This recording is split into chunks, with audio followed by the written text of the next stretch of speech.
This is not a test. Don't expect to be impressed. Put on your life vest. Sit down your armrest. It's time to stray from the grind. Don't take my hand 'cause you'll find no peace of mind. Side quest. Hi there, welcome to Side Quest, the in-between episodes when we're not having adventures, we're commenting on the state of the world, as long as it's nothing too important or challenging. Hi there, I'm Steve Weatherall, and joining me today is Misty Massey and MK Gibson. Gibby, hello. Hey, how you doing, buddy? Hi. I'm glad we did do a 1, 2, 3 today. I don't think we need it. We're just going to do it and just find out what happens. It's fine, yeah. I mean, I will spend more time editing that comment out than I will syncing up the recordings later. But, okay, this Note to self, put that in later just to fuck with you again. it's the magical season that we've all been waiting for. Fuck Christmas. Fuck Thanksgiving. Fuck whatever any holidays anyone else having. It's Oscar season, baby. That's where the real magic is. Woo! When we get to see incredibly rich, successful, practically a different species of people congratulate each other on a job well done for making movies and keeping us all distracted so we can grind again day after day to feed their enormous troughs of affluence. Oscars! Who's excited? Hey, not even a little bit. Like, when I was a child, I actually got into the Oscars because I felt like they always give you that one popular movie that you could get behind while everything else was a silent film about two British brothers lost at sea staring at nothing for 9 hours. Those like, were the days. You got the occasional, like, you got the every, like, I feel like every couple of years you get the Braveheart or the Gladiators, the Lord of the Rings. I feel like every 5 years they gave you that gimme one. And I used to look forward to that. But I think as I've gotten older, it's just, I would want to care, but I don't. It's like you said in the intro, you have a lot of affluent people congratulating themselves on their own self-importance. Again, speaking as like, I used to get excited. Remember, they used to have shows dedicated entirely to what the latest movie trailers were, because there was no internet, and celebrities were still these distant kind of two-dimensional people that you could look up to without too much trouble of actually knowing what their horrible, out-of-touch opinions are. But yeah, I mean, back then it'd be kind of like, oh, our local news anchor has got an interview with an actual Hollywood celebrity. Are these people actually real? They're interacting with the plebeians. But it's not really the same anymore as it was in the Billy Crystal days. The whole sense of occasion seems muted somewhat now that you can just look a celebrity up on Twitter and find out that they're actually quite tedious. They kill hookers, and then you got people have to fix that entire Well, at least that's interesting, Gibby. Right, but I mean, there was that whole, what was that show? It was on, I think it was on FX. It was called Dirt. It was about one of those dirt rags that just follow the celebrities around and like find out their secrets. And I think the girl that was on True Blood had a show where like they were the fixers of Hollywood. They would go around and then bury those dead hookers that the celebrities would like get high and kill, and things like that. Well, someone's got to do it. Well, exactly, and I guess it's lucrative. Man, I got in the wrong job. Blue collar Hollywood, baby. Gibby's dead hooker disposal. Yeah, somebody's got to follow Kevin Spacey around, who was acquitted for legal purposes, and several key witnesses didn't go missing, if anyone asks. I'd just like to say that just in case Kevin Spacey or anyone affiliated with Kevin Spacey is watching this show. I'm just joking. Trust me, Kevin Spacey's got his own issues to deal with right now. Mad Monster Party, which is a big media con here in the States, invited him to be a guest. They announced it last week. I heard about this. And fandom has gone nuts, and not in a good way. And what were they expecting at the Mad Monster Con? Well, and the really interesting thing is, if you go on Mad Monster's social media to say anything about him, they will delete your comment and then block you. So they have blocked hundreds of people and deleted all their comments. Just stick to the Sane Humans Con. Safer. It's one of those class of guests. I realized the man was acquitted, but so was OJ. And I'm just saying, maybe again. any legal purposes or anybody parody, joke, allegedly, Waka Waka. allegedly, It's a comedy allegedly. podcast. Apparently we're funny, and apparently this is a podcast. And I'm Yeah, it just was saying hilarious. that, maybe certain things are plutonium and don't bring them around. I'm just saying. Yeah. Anyway, I think I was happier before I knew they were all horrible monsters. I don't know. That's not it as well. I guess it's just kind of, I don't know. For me, the recent Oscar highlights has been Ricky Gervais basically calling them all out for their monstrous hypocrisy. That was a fun one. Well, that's at least the Golden Globes, where they have a little bit more of like. Is that the Golden Globes? Oh, right. Yeah, it's the okay. Golden Well, Globes. The Oscars don't get that. Oscars is when Will Smith slaps Chris Rock and Jimmy Kimmel exactly. hosts. Oh, Are we getting that again? Not the Jimmy Kimmel hosting. Obviously, no one needs that. That's basically just here's a spoonful of vanilla pudding. But Right. yeah, we need somebody slapping someone this year. Otherwise, what's the point? The standard's been set now, right? I mean, well, at least when Hugh Jackman did it, he did his song and dance numbers, and I'm not a song and dance guy, but I respect Wolverine doing that. And I got no problem with it. And there was this one season where I think it was Jack Black and Will Ferrell did a Send in the Clowns thing where they were like, it was an entire riff and rip on the community where like comedies don't get nominated for anything in the Academy Awards. And it's like, so they did a Send in the Clowns in a very sad way. And they were then like, yeah, I know, I'll just play a one-legged person and like who's recovering their disabilities. Yeah, that's how I'll get my Oscar. Cause they were really taking the piss out of the community as a whole. So good. I mean, that's good. But we can't do that anymore. Otherwise, Will Smith will beat the shit out of you. So I guess that's something we've lost again. But Well, so I yeah, think as long as you don't say anything about Jada, you're fine.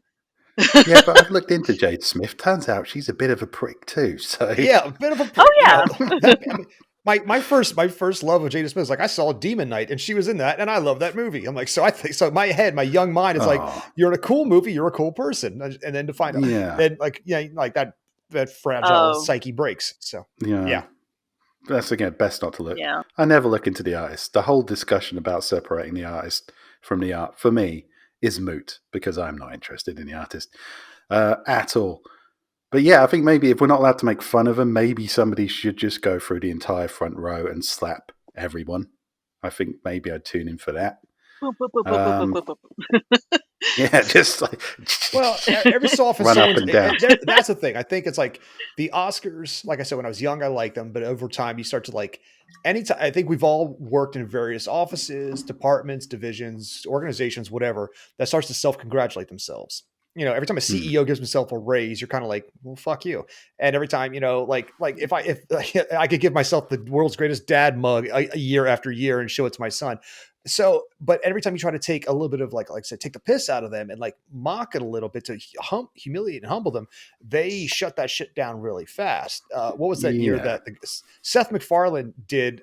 Again, a song and dance because he's a song and dance guy, and when he hosted, unfortunately, he sang a song called "I Saw Your Boobs," and he was pointing out all the celebrities in the audience who've like been topless in movies. Like, I saw your boobs. Oh, you can Google this.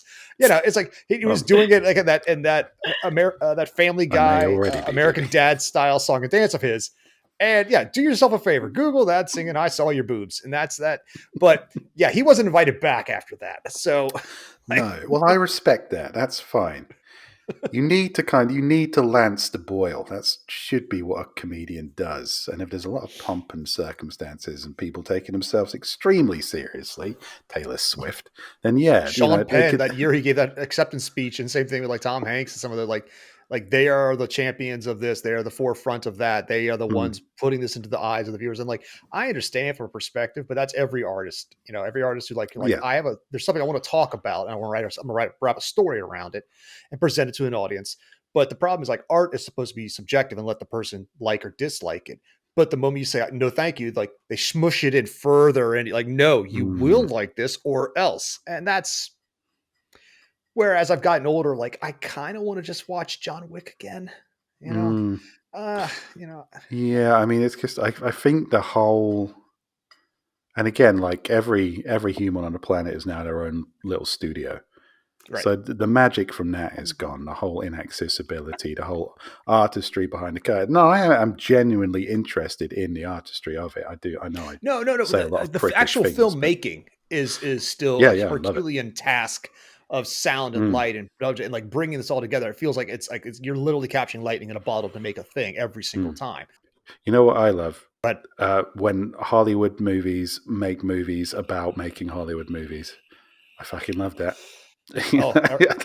Ironically, that seems to like get nominated every single time. Yeah, I know. I wonder why. How do these people relate to that subject matter? But I think it's when they're at their most self-effactive, and it just, I don't know, gets me every time. I like movies. I think it was like movies. My heart was like my at least like that Band-Aid was ripped off when I realized that like, you think about this mysterious cabal of the Academy and who are these people nominating things for the awards? It sounds like it comes across from a sense of meritocracy, when in fact it is a scandalous amount of like advertising and revenue teams who are like basically going to each individual person who's on the Academy and like buying them luxury cars or taking little lunches and dinners and talking and like schmoozing. And it's a campaign. Like everything else is a campaign. And like, that's what broke my heart. It's like, it's man, this movie is really good, but this other team's got to no offense to Marissa Tomei, but she won the best actress for My Cousin Vinny. She had a good campaign thing. And I think Jack Nicholson was helping her out on that one. Because like, he knows people, he rubbed the elbows and like, don't get me wrong. I'm sure there's kind of like an extreme level of talent, regardless of what's nominated. That's fine. My Cousin Vinny. Maybe not like my go-to. Like that's Academy Award-winning movie, My Cousin Vinny, to you, sir. Really? It is. Yeah. She won the best actress. For that. That seems like some kind of strange alternate timeline. Did I step on a butterfly or something? I don't know. But exactly. I do wish that there was a little more openness about how to nominate, that it wasn't just a financial popularity contest, because there are so many movies that come out every year and you automatically go, yeah, that's an Oscar movie, and it's going to be boring, or I'm never going to get a chance to see it because it's going to play in 4 art theaters in this entire country and then never again. And so, how can that possibly be the best movie of the year when 12 people saw it, and so it bugs me. On the other hand, on the other extreme, I wouldn't want it just down to popular vote either. Same. Because I didn't want. Sure. I understand that. I get a little bit annoyed when everyone says like, you know what, it's just a movie. If you like it, you like it, and if you don't, it doesn't matter. And every movie's good if someone likes it. It's like, no, there's a craft and artistry to this thing. There are people who are extremely good at their jobs. So I wouldn't want to just like, hey guys, you decide what's the best movie, and it's just some fucking TikTok live streamer, miming with his asshole or something. But which is inevitably what. Tell me more. Hang on. I'm not dissing the talent. My mystery is very difficult. He's using it with just his sphincter. Like that's like there's merit to that. Holy crap! His sphincter is trapped in a box. I'd be fine if it was a little more like some of the literary awards, where everybody in the industry that qualifies in a certain way is voting, and so they can all put in nominations and then they can all vote, and so at least it's people who know what's going on and know how the movies are made and know how the actors work and all that, who are voting. I don't like that it's a few rich people being courted by other rich people to nominate things that 99% of the country won't even have had the chance to see. So, but I do understand. I mean, it can't be just a popularity contest, because then you're going to end up with like what was it? Oh God, there was this one movie that was so popular. Dana Carvey was in it, and he dressed himself up as different characters, and at one point he was a turtle. You're talking about that was a dreadful. That was a dreadful movie. It was so bad, and it was huge. It was huge the year it came out, but it was a really bad movie. But it was panned by everybody. Now Wayne's World. Now we can be in contention about like Garth and then I was like as Wayne's World, not Master of Disguise. My God. No, I think that's like famously one of the lowest rated movies on Rotten Tomatoes. But it was terrible. Actually, you know what, Misty, you bring up a good point, because it's one of those like, again, when hosts dare to like mock the Academy. Chris Rock, one of the years that he hosted, he left the Academy, went outside, took a film crew, and went like across the street to another theater and just interviewed people on the streets. And like, hey, did you see this? All the movies that are nominated for best. They're like, no. What's your favorite movie this year? They're like, Soul Plane, or something to that effect, And it's like, so there's going to be a people's choice vote. And actually, some years back, that was actually on the contention list. Be like, should we make a people's choice or a popular movie contest? But it got shot down by the Academy because by saying that this is the popular one, that it somehow takes it away from the artistic one that deserves to. That whole like, it's. I kind of get that. I mean, I kind of get the popular ass too. The popular vote is the box office. It's like people watch and talk about shit anyway. Yeah, I like the idea that something. Avengers 17. Yeah, exactly. Yeah. It's it's what's your favorite movie? I don't know. The one that kept my kids quiet. It's not like I understand. That'd be hard it's got to be a Harry's happy giant medium, construction equipment for kids. Yeah, multiple Oscar winning. But all right, okay. Well, speaking of that, I'm going to take us through the Oscar list. Some of the nominations. You can tell us what we've seen. We'll go for the biggies, right? Okay. So we'll start with Best Picture. Best Picture. Has anybody seen The Holdovers? Nope. What's it about? I think it's Paul Giamatti stays on at a private school to look after some kids that can't go home. It looks delightful. Like not a fan of Giamatti, so. Yeah, I see. I like Paul Giamatti. I think of the man's a goddamn chameleon. Like he spent all those years as a character actor practicing his craft to get good at acting. You say that, and I know what you mean because he is a great actor, but he's a chameleon. If a chameleon always looked like Paul Giamatti, no matter what they did. Yeah, he's not Gary Oldman, but what I'm saying is like you can grab several different Giamatti roles and everything from how he stands, his posture, he moves, like he's great. Yeah, he's conventionally unattractive. I think I can say that like subjectively, so he's not leading man material. So he got really good at acting and that shines. And I think he's up for Best Actor this year as well. He's an inspiration to all us conventionally unattractive people who try to compensate in various ways. For all us chuds, for me, I got good at writing because I can hide behind my characters. So. Yes, exactly. So go Paul Giamatti. I don't, whatever he's been nominated for, I hope he wins. Second, American Fiction.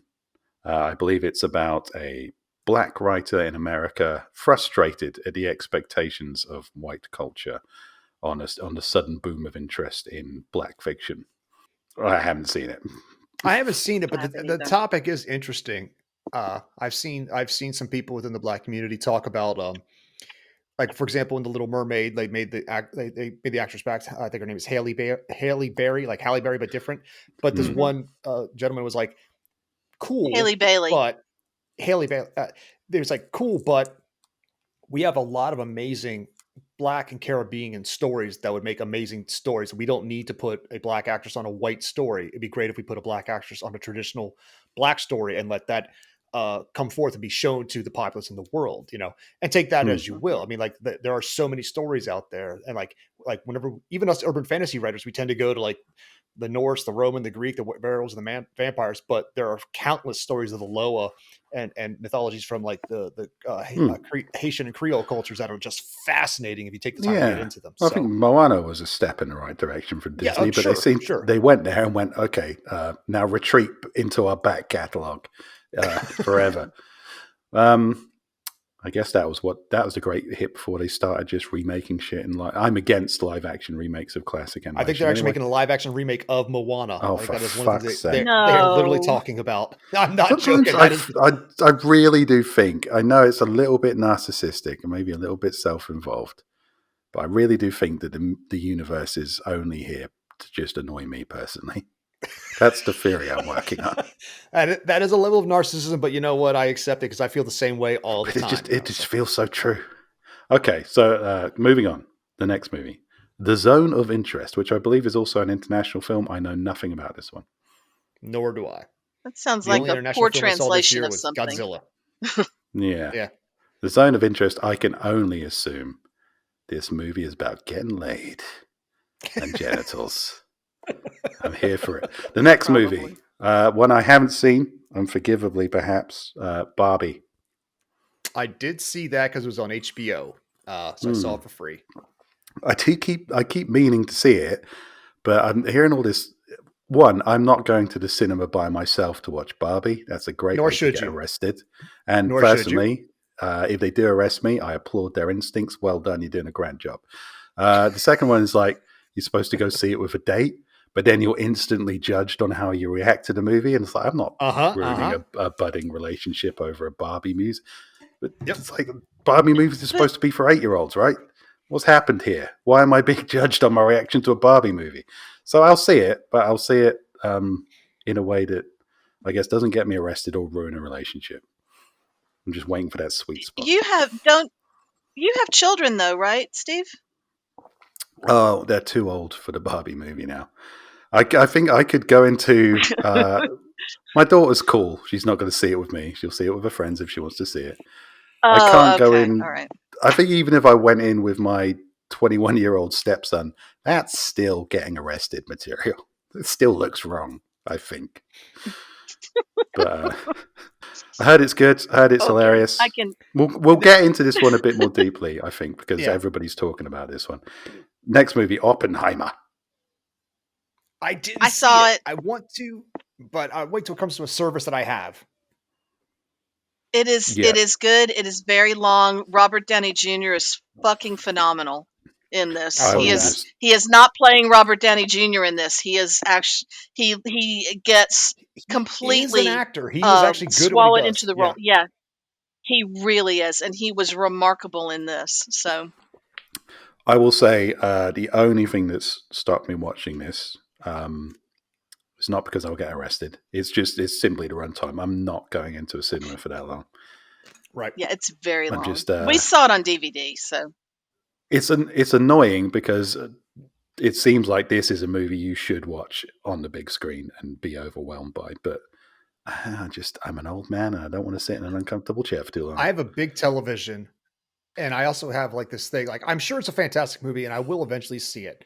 The caveat is, I'm not the world's biggest Christopher Nolan fan. Some people love his movies and they think he's the greatest thing since sliced one bread. And that's fantastic. I find a lot of his flicks to be it has the look of something amazing, but the story is always like, eh. I can get in for a visual experience and not be too concerned about the other things. We were talking earlier about Wes Anderson. I think you don't like his style. I quite like his style. And even if it's not a particularly entertaining movie, I can be entertained by that. But I can see... then you'll like Asteroid City. I can see why, even though I think I do like Nolan movies, I've liked most of them, except for, what was the really confusing backwards time one? Tenet. I tried to watch that. Tenet, great. I mean, visually great, really clever, but I was just like, I am not interested in this at all. Luckily, I was watching that as a date movie, and not being interested in the movie at all worked out in my favor. So thank you, Christopher Nolan, for missing the mark with that one. Yeah, I can see why people don't like Nolan, but I do. Oppenheimer would be one that is actually, in my opinion, is better watched on a DVD because it's long and so you can take breaks. And there are moments when you kind of want to be overwhelmed by the visual that's being shown to you, but most of the movie is talking, and so you don't need the big screen as much as you might think. There are only moments that you would want it, so a big TV is good enough. Probably not a date movie either. I'm going to put that one with Schindler's Lists on movies you shouldn't make out to. Although there are sexy, nudie moments in Oppenheimer, like total naked moments in Oppenheimer, more than one. So another good reason to have it on the big screen. The next movie, Poor Things, with Emma Stone. Has anybody watched this? I have not. I have. This is a strong recommend from me. It's hilarious. Is it really? Okay. It's very feminist. It's quite a feminist movie. I'm a very progressive man, but it's also it's nearly art school pretentious with the liberties it takes in shooting, and it's this kind of dreamlike artistic style, but it never goes up its own ass. It's a joy to watch. The cast is fantastic. Mark Ruffalo is a joy. Willem Dafoe's in it it's Frankenstein's monster, but he's never introduced as such, but he obviously is. Yeah, I'm reading And the synopsis right now, and that actually looks that it's got a good synopsis. I'm in based on that. So Mm. Ruffalo plays a villain, right?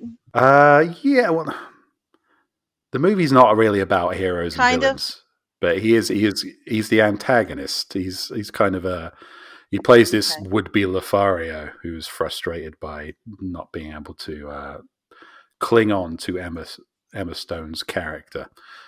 He is hilarious. Some of the insults they come out with in this movie, just one-liners, had me snickering loudly. It's a lot of weird, uncomfortable sex scenes as well. It's good.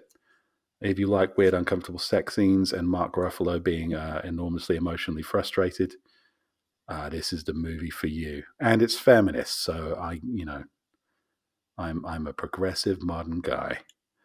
Next movie, Past Lives. No fucking idea what this one is. not a clue. No? Any takers? never even Past heard of it. Lives? Going once, going twice. Anatomy of a Fall. Got no fucking idea what this one is either. Nah. Don't know that one Moving swiftly on. Maestro with Bradley Cooper. This just looks like Steven Spielberg. This is a character exploration of some kind of famous composer. That's all I know about it. I know that Bradley Leonard Cooper Bernstein, right? maybe. Would you care to lead the rest of the description? Because I think you may know more than me. There was a lot of fussing about the way that they used prosthetics to increase the size of his nose, and the Bernstein family was like, no, you're being anti-Semitic, and so it was a big deal. Months ago, though. Yeah, I remember that kerfuffle. I think Bradley Cooper is one of those actors who you think he just came onto the scene as your average pretty boy, but he does a lot of really kind of deep, challenging actor stuff. I think he did Elephant Man. Not sure if he did prosthetics for that. I'm sure he probably got stick for that too. But I think he's pretty good at. I can't remember the last serious movie I watched him in. I think it was Nightmare Alley or something. He is a really good actor. Dungeons and Dragons. No. I had that on this afternoon. He's a delight in anything. I'm going to do a shout out to Bradley Cooper for a quick second. It's actually a public service announcement. Every time I see you, you are getting skinnier and more gaunt. I don't know if you have a tapeworm. I need you to eat. When you were in The Hangover, you were a fit man. Now you are looking like a shell of what happened. I don't know if you've gone through a divorce. Are you on the opioids? Have you taken up the paleo keto? You look like McConaughey at the end of $1 Million Buyers Club. I need you to eat something, Mr. Cooper. You're not looking well. I think it's just because he's going for the serious roles now. He's too pretty. He needs to ugly up a little bit to get those Nightmare Alley roles. No, he's never going to ugly up. He's charismatic as fuck. But I think I'd watch that purely based on if anyone's going to do a character study, Bradley Cooper's. He's a character study guy. As you were saying some of these titles, I was pulling up quick synopsis, and this is the fastest one yet. The one The Anatomy of a Fall. Apparently, it's a French movie. A woman is suspected of her husband's murder, and their blind son faces a moral dilemma as the sole witness. That's the tag thing for it. So, what moral dilemma? He didn't see shit. That's my point. But at least he probably heard stuff and and did mom kill dad? I could be into something like that. That gives me just enough of a moral quandary but at 2.5 hours, nah. Sorry, son. Long run times. Sorry, that synopsis, that's an hour and 40 minutes. I can solve that in 2 episodes of Law and Order. Speaking of long run times, next movie, Killers of the Flower Moon, Scorsese. I'm always going to watch a Scorsese flick.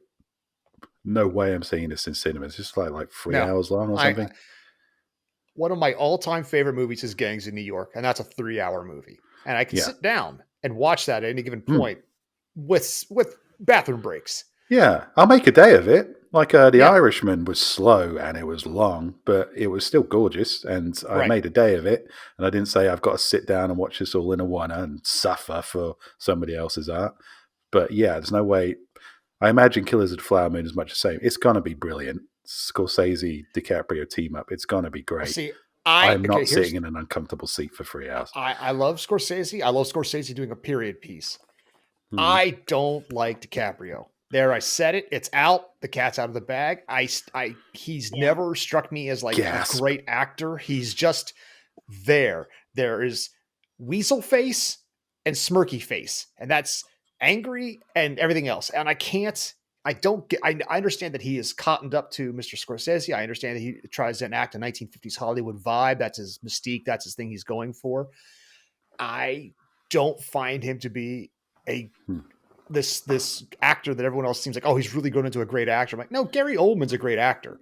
You know, the lady from The Crown, who's Olivia Colman, is a great actress. Yes, You know, Oh, she's amazing. these people can, Paul Giamatti's a great actor.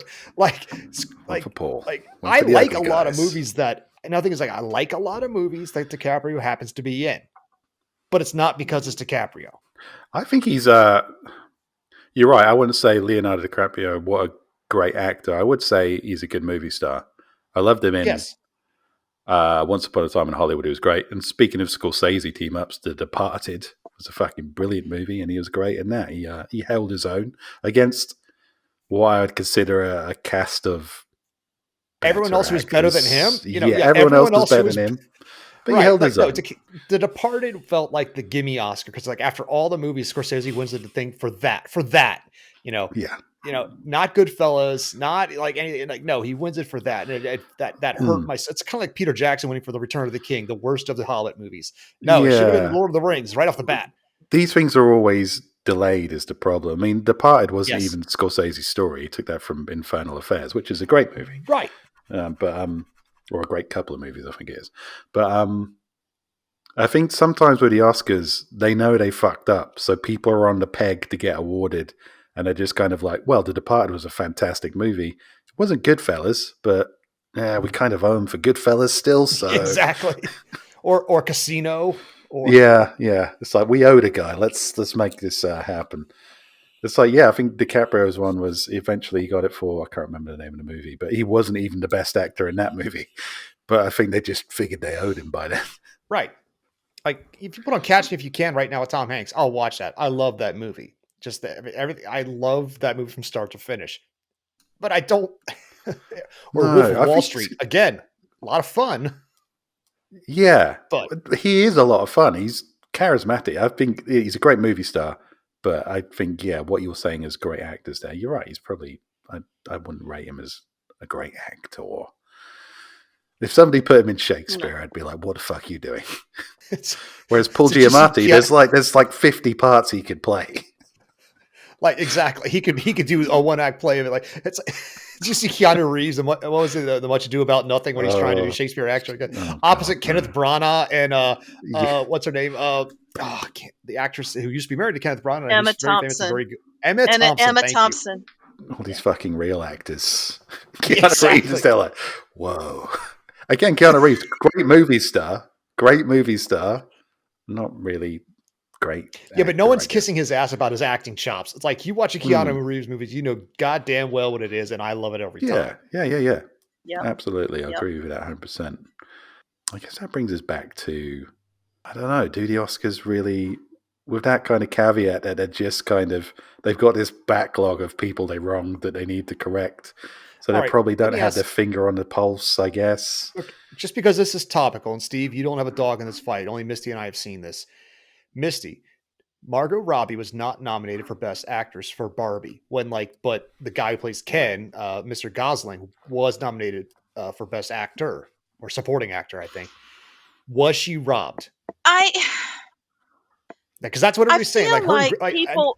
I know Greta Gerwig's been nominated in the past for movies. I think she might have even won one already. I'm not sure. Yeah. But and Margot Robbie has as well. No. I feel like she's not robbed because the movie already made a cajillion dollars, and she Right. did an amazing job in it, and so people have already told her, we loved you in this. So essentially, no, I don't think she was robbed. I do think it might have been nice to honor her in by nominating, just because the movie was such a phenomenon. But Mm. if we're It's going on important the to point out basis, the carry on, Misty. go Sorry. ahead. No, I'm about to derail with something stupid. Oh. Well, I was just going to say that I did feel like Ryan Gosling did a really good job with the character of Ken, and even though He it was a was my character that favorite was part of supposed that to, movie. Gotta say, of all I'm hearing from the Barbie movie is like, oh, it's so important, it's so insightful. Also, Ken's the best character for some reason. But well, I'm not going to say was the best, because I loved Barbie, and I loved her development and her realization about the world around her. But I thought Ryan Gosling did a really good job. mm, So I don't feel like he shouldn't have been nominated, but I don't think it's fair to punish him in the media for being nominated when she wasn't. I think they're two separate issues. Well, So again, it mm, comes okay, like in the beginning of our conversation, it comes back to he's not being punished. He has a better PR team that got him a nomination. Like, I guess I don't know what, because again, this always comes down to your campaign team. Do they campaign hard enough for you to get you on this right. nomination list? And Right. for example, I'm not putting words, did Miss Robbie and Miss Gerwig like just assume that they'd be put on the list, or did they put in the effort to like get to fight for the nominations? Because I mean, I look at this Best Supporting Actor thing right now that Paul Gosling happens to be on, and there is no chance in hell he's Sterling K. Brown, Robert De Niro, Robert Downey it's Jr., Mark Ruffalo, Right. and Ryan Gosling. There's not a and prayer. Mark. He's I really must stress, poor things, Mark Ruffalo, maybe the most entertaining performance I've seen so all of last year. so I'm glad Young Hercules is got on the list, but that's as far as he's getting. Yeah. And I'm sorry, but Robert Downey Jr. is going to take the award. Yeah, yeah. Pretty much, I think a lot of people would agree with you on that. I'll say $1 billion movies. Okay, it made $1 billion. The Mario movie made $1 billion, and I don't think that even had a script. Right. It's one of those scenarios like I like Margot Robbie just fine, but I put this in the same category. I don't hear me out. I put her in the same acting tier as the guy that plays Thor. That's it. They do well within the bandwidth, but they are not spiking high and low to like various roles. Like Great movie she's good stars. at Harley Quinn, she's good as Barbie, and Mm. she was a sex symbol and what's it called? A Wolf of Wall Street, and I think her brief part in the Tarantino flick about the Hollywood. But again, like same thing with Thor. He's a sex symbol. He plays Thor real well. He's done a couple other roles here and there, but like no one's Yeah, he's going to like funny. no They're one's going quite to say comparable, right. And talents actually. Yeah, they're both Australian. So just there you saying. go. Got that Mhm. Australian charm. That would explain the comedic timing. I'm going to say though, Barbie has been nominated for Best Picture, and Yes. comedies don't often get nominated for Best Picture. In fact, comedies Right. don't often get nominated for shit all. I think the last Right. comedy that really cleaned up was what, Little Miss Sunshine? How long ago was that? That was a while ago. And And and I use God, that that was word ages. loosely because when someone's like, "This is Hmm. a comedy," and I watched it, and I like, why am I not laughing? Oh, this is artistic comedy. God damn it! Artistic Oh, comedy. I don't have time for that shit. There exactly. But you go. speaking of artistic comedies, Poor Things is hilarious. It's overtly a comedy, Okay. and that's listed for Best Picture, and that's got some Mark Ruffalo is listed from that. So this is a great year Oscar-wise for comedies. Yeah. I think people bitching about, oh, Margot Robbie should have been nominated, Greta Gerwig should have been nominated. It got nominated for Best Picture. And Best Picture is kind of the one, right? That's what Mhm. counts. If I could Yeah. give a shit about any Well, it's category usually on a this, scenario it's where going it's to be like Best Picture. it's usually the two for his best director also wins best picture. You know, like yes, it like even even Mel Gibson is an Academy Award winner for both as director of Braveheart and for winning Braveheart. He got to get up there twice, and like Hollywood, like well, he's he went off the deep end though on himself. So like, there's a lot of. I think Greta Gerwig. I think she's won already before, but I'm checking real fast. Yeah, I think she has. Well, I'm sure she can dry her tears with fistfuls of cash. And I haven't actually heard Margot Robbie or Greta Gerwig complaining. It's mostly just been people complaining on their behalf. It kind of occurs to me that last year when Everything Everywhere took every award in every Yeah. category practically. So it's entirely possible that this year they're going to break it up. And not have one Yeah. particular movie win a lot of things because people would go, oh, well, you're just going to pick the one movie and give it all the awards. So, Maybe. who knows? And I don't think Everything Everywhere All at Once really, in retrospect, this happens to a lot of like the big winners. You look at them a couple of years later and you think, that was probably a hype moment. In the moment, that made sense. But I mean, I love that movie, but I loved it. I was absolutely with every award that was I still given. haven't. Is that I haven't watched but that. But I also recognize it was. Well, it's another one of those movies that you either love it or you don't. It's not a kind of movie. It's so. Well, it's like I like the Brendan Fraser The Whale, and like I know I'm supposed to watch that. It's on one of the streaming services. I haven't watched it yet. I don't want to. I don't want to. I like Brendan Fraser, but I do too. But I know I hear it's good. Gibby, if I want to watch a movie about a sad fat man, I'll just simply turn off the telly and look at my reflection in the screen. Right. See, yeah, I don't want to spend 2 hours being miserable. When I watch a movie, I want to be entertained most of the time, and so if it's going to make me sad, this is why I don't want to see Killers of the Flower Moon, because I already know it's going to make me sad, and so I'm just not going to watch it. So. Maybe there's some lingering emo in me. In my day, we call it a grunge because it was just emo without the eyeliner. Every song was about, stepdad abusing you. I like the occasional sad movie. I like the occasional I like to sit down and like I want to feel those feelings because then I can then turn around and use them in my writing. Like what brought me to that level XYZ? Because if everything's up, then nothing is up. If you only feel positive, then you don't know what it is because you have to feel negative to feel positive again. That's human emotion. So I like. See, all I need is a Publix commercial. That's Sarah McLachlan, Arms of the Angel, the sad die. If you don't adopt a dog, they're going to die. Yep. See it. I don't need much. I don't know. I am interested in film. I mean, people who've been listening to this podcast know I tend to go off a bit now and then on movies. I like the mechanics of them. I like the artistry of them. Same. Hell, we made our own fucking movie. And I noticed that Shingles was snubbed for an Oscar this year. Those political fuckers. I didn't even take a Razzie at this point, I would have accepted Best Screenplay Adaptation. But no. In fact, who did get Best Screenplay Adaptation? I'm going to send them hate mail. And everyone listening to this podcast should too. No, don't do that, obviously.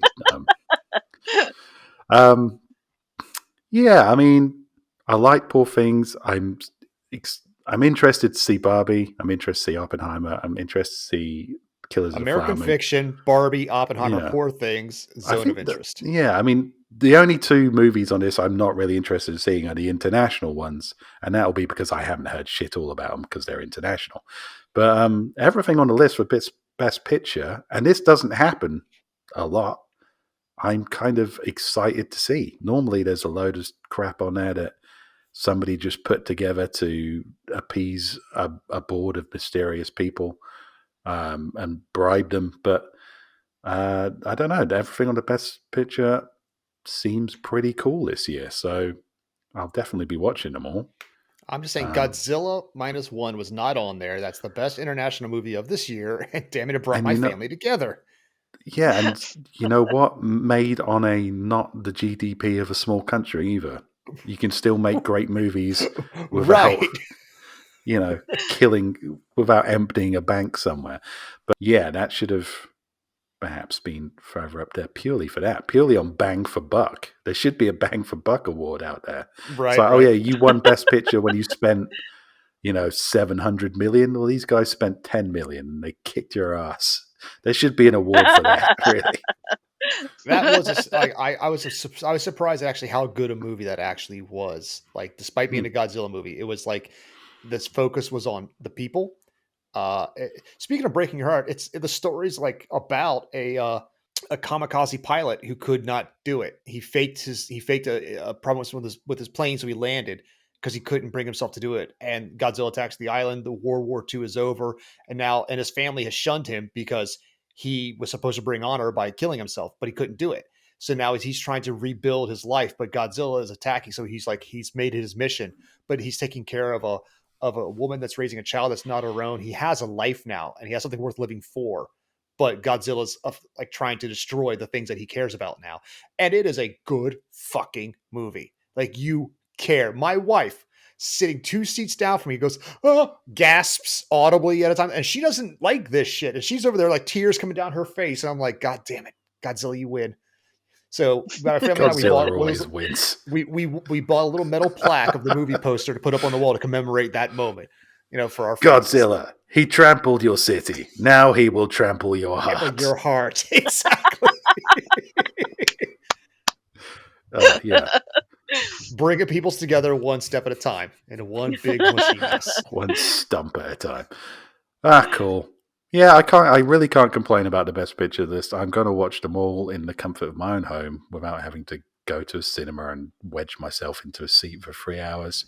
Oh, hang on. Godzilla -1 up for Academy Award for visual effects. I had to scroll down. Because sometimes you get the popular movies. Visual effects. Hey, it's still Academy. Guardians of the Galaxy 3. It's great. Godzilla -1. The Creator, except for Guardians, Godzilla and Creator are both made on much lower budgets. Guardians of the Galaxy was a cool movie. I'm glad it's getting some recognition. I didn't really think that was kind of Oscar bait at all. But yeah, I'm glad at least it's getting a nod. It's getting a nod, yes. That's reassuring. Yeah. That one made me And the Creator was good. We watched it the other night. I got halfway through and turned it off. I got bored. I don't know what's wrong with me. I don't know if my soul's dead. I just didn't care. That's the sci-fi one, right? That's another one I've been putting in the back pocket. Yeah. Now I might not. I've got... Well, Misty, you say it's good. Gibby, you got halfway through. Yeah. All right. I mean, well... I'll watch 75%. There you go.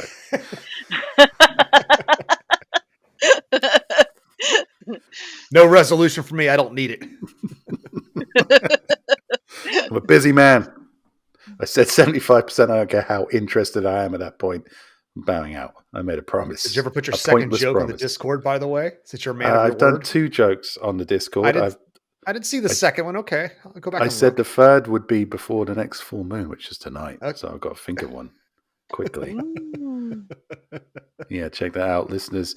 Thank you for tuning into the side quest. If you don't know what we're talking about, in our last side quest, I had a forfeit to make some original jokes for our exclusively for our Patreon viewers. So if you're not on the Patreon, you'll never see those original jokes. Man, isn't that worth $5 a month? Sounds like it's worth $5 a month to me. You should get on that. But in the meantime, you can just kind of listen to us for free. That's fine. We're not judging you. Well, I am. We might be silently judging you. You wouldn't know. We'll be polite to your face. But yeah, and we'll see you next time. Look out for an adventure next week. And then after that, another side quest where who knows? Maybe all our Oscar predictions that we didn't make will come true. Do we have any predictions? Who do we think's getting Best Picture? Ooh, Best Picture. If social media is to be believed, Poor Things. I'd go for Poor Things simply because I love it. That was a great movie. Honestly, okay, this is going to sound okay.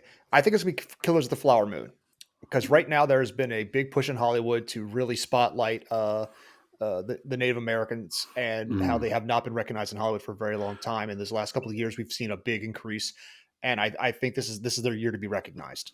I think that's why she's probably going to get Best Actress. I don't think that's... It always feels like kind of condescending to say that, but I think that's probably what's going to happen. It does feel condescending in a way. I understand what you're saying, but there is a situation where, there are a lot of stories, a lot of actors, a lot of amazing things and histories and paths that need to be brought to revelations. And with the rise of things like Reservoir Dogs and a few other shows, you're seeing the spotlighted talent of people that haven't been seen before, and I think that will be recognized this year. Lily Gladstone is my pick for Best Actress, even though Emma Stone is nominated, and she was absolutely hilarious in Poor Things. Lily Gladstone had this one scene in Reservoir Dogs season 2 that brought me to tears. And she's just a minor character that shows up from time to time, and she literally had me crying in my living room. She's fucking good. So Once again, according to social media, Poor Things and Emma Stone is the popular favorite. So we'll see. okay. Best Actor, I'm going to coin flip between Bradley Cooper and Cillian Murphy. I'm going for Giamatti just because, damn it, Chuds represent. Yeah, So, represent Chud. I hope he gets it. But sorry, I'm betting on the prettier people, as life does the time. I'm going Cillian Murphy as well. Best Actor in a Supporting Role: Sterling K. Brown, De Niro, Robert Downey Jr., Gosling, or Ruffalo. I think it will be Robert Downey Jr. from what I've RDJ, heard. But yeah. Again, I loved Ruffalo in Poor Things. He was hilarious, but it was a comedy performance. So, Best Director. He was amazing. I think Christopher Nolan will probably get Best Director. He's never won before, has he? No, he's kind of due one. It is due. He's due. Yes, Scorsese's probably not going to be that much of a focus. And I don't know who Yorgos Lanthimos is. Oh my God, you cretin. I don't know. Call me a Philistine if you will. But I don't know. I like that movie, and it was pretty slickly directed. It was very much a movie in the craft, I guess, in the way it's presented. But no, I've never heard of them before. They're probably not just going to break out and get this. That's my predictions. And the one I care about, I know shit. Best animated film. Because again, you get a popular thing in there. The Boy and the Heron, Elemental, Nimona, Robot Dreams, or Spider-Man Across the Spider-Verse. It's probably going to be Spider-Man, right? That's the one everyone cares about. That's. I think it won the year before. I think the first one of that series also won. So let's get a clean sweep. Mind you, there's a Studio Ghibli like one me. now, right? Yeah. I like me some Miles Morales. So I do like Studio Ghibli. I love a bit of whimsy, but I haven't seen it yet. Again, there's a lot to look forward to. There's a lot to see. Maybe I should stop being so fucking miserable. Yep. Anyway, speaking of not being miserable, join us next time where it'll be I'll probably be fucking miserable. Let's be real. Anyway, goodbye. Bye, everybody. Bye.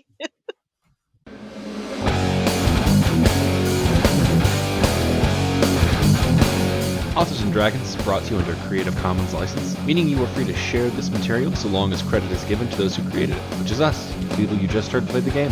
Opening and closing themes performed by the Gore Core 4. Authors and Dragons!